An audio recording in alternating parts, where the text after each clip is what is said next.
In the heart of the Sahara Desert, where water has always meant survival, one of the most ambitious engineering projects ever conceived was born: Libya's Great Man-Made River.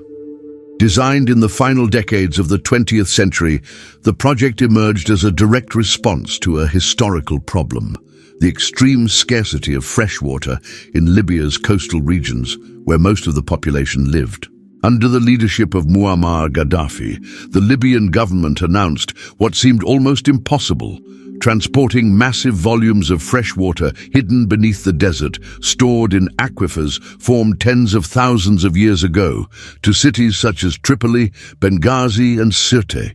For Gaddafi, this was more than infrastructure. It was a symbol of national independence, technological power, and human dominance over nature. The project officially began in 1984 and was quickly labeled by the regime as the eighth wonder of the world. The plan involved building a vast underground pipeline system, stretching thousands of kilometers, capable of pumping fossil water from deep desert aquifers to urban and agricultural areas.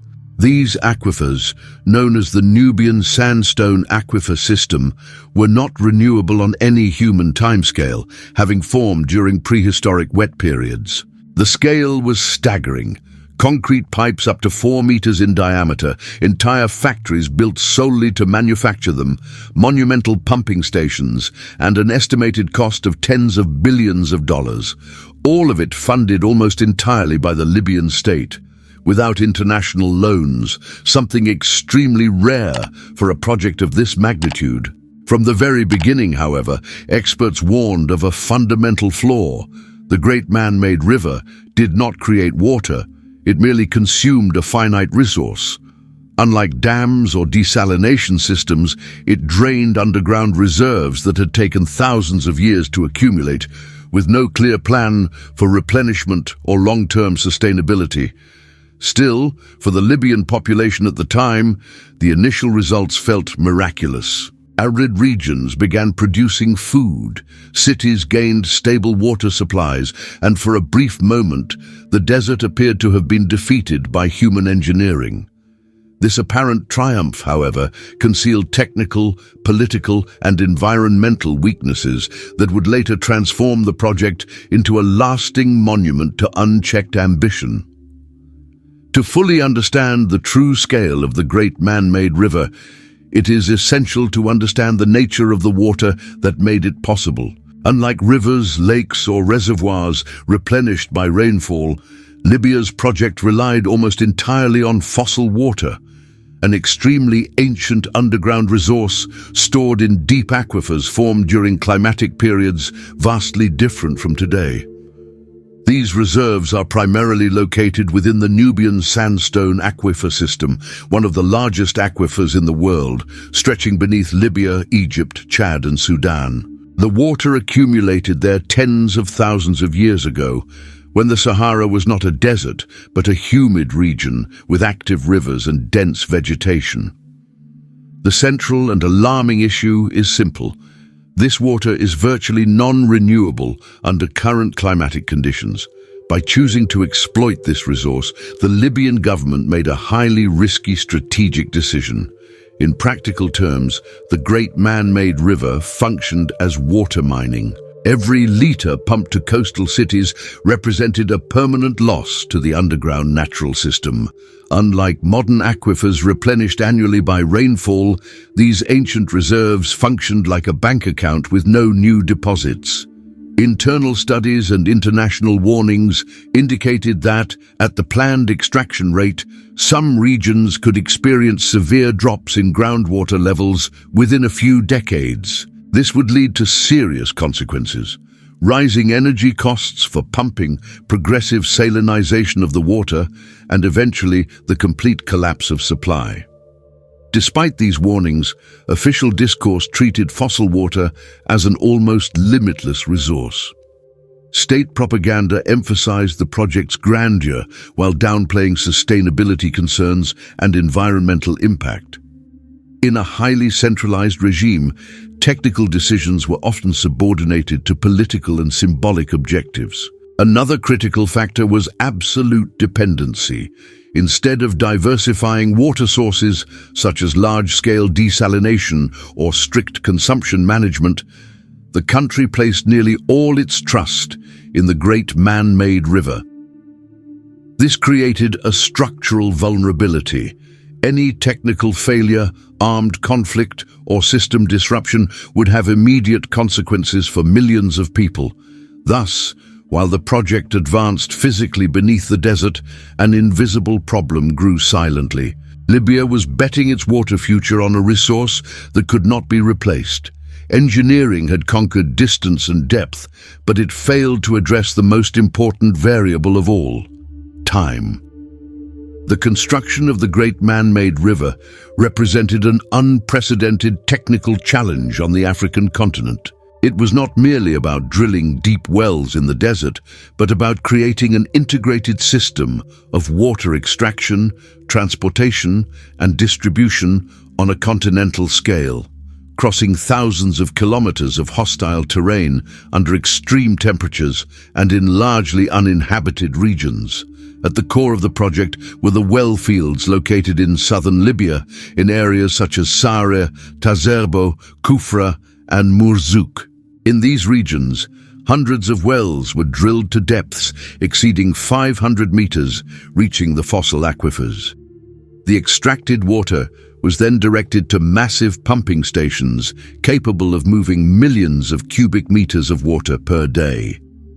To transport such enormous volumes, engineers designed precast concrete pipelines of extraordinary dimensions. Each pipe could reach 4 meters in diameter, weigh dozens of tons, and measure several meters in length. To make large-scale production feasible, the Libyan government built dedicated factories in the middle of the desert, exclusively focused on manufacturing these structures. These pipelines were buried to protect them from extreme heat, evaporation, and potential attacks. In many sections, the pipes lay several meters below the surface, forming a true underground artificial river. The route avoided urban areas and followed carefully planned topographical paths, requiring a level of logistical planning rarely seen in the region. Another critical element was the storage reservoirs near coastal cities. Enormous tanks were constructed to ensure continuous supply, even in the event of temporary pumping interruptions. Water was then distributed for domestic, industrial, and agricultural use, dramatically transforming the daily lives of millions of Libyans. From a purely technical standpoint, the project was widely regarded as an extraordinary achievement of civil engineering.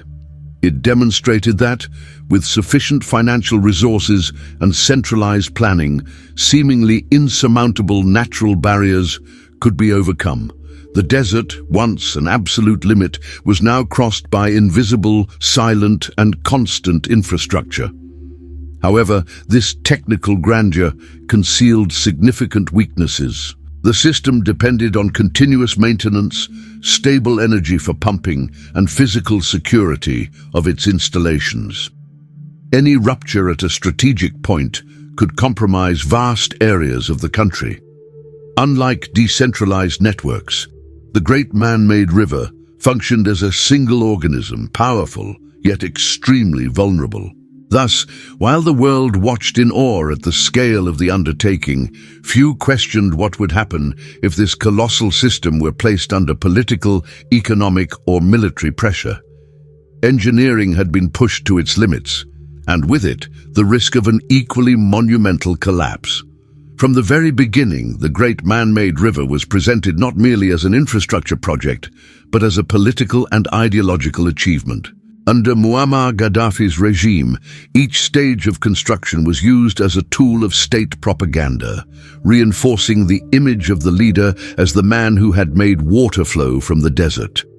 Engineering, in this context, became an instrument of power. Official speeches, television broadcasts, and educational materials praised the project as proof of the superiority of Libya's governing model. The Great Man-Made River was portrayed as a victory over imperialism, foreign dependence, and the natural limitations imposed by geography. Gaddafi often claimed that the project surpassed anything financed by Western powers precisely because it was built without international loans. Monuments were erected throughout the country to celebrate the project. The most famous one, featuring massive concrete pipes held by giant hands, symbolized human control over underground water. These symbols reinforced the narrative that Libya had reached a new stage of development thanks to the regime's vision. However, this politicization of the project carried serious consequences. Technical questioning began to be seen as political criticism. Engineers, hydrologists, and environmental experts had little room to raise long-term concerns, as any doubt was interpreted as opposition to the national project. Science gave way to official discourse. Moreover, the system's early success strengthened both psychological and structural dependence on the Great Man-Made River. Instead of being treated as a temporary or complementary solution, the project was elevated to the status of an absolute pillar of Libya's water security. Investments in alternatives, such as desalination or water conservation, became secondary. Extreme centralization also meant that critical decisions were concentrated in a few centers of power. Maintenance, expansion, and protection of the system depended entirely on the regime's stability. As long as the state remained strong, the flow of water seemed assured, but that stability was far more fragile than it appeared. Thus, the Great Man-Made River came to represent more than pipes and pumps.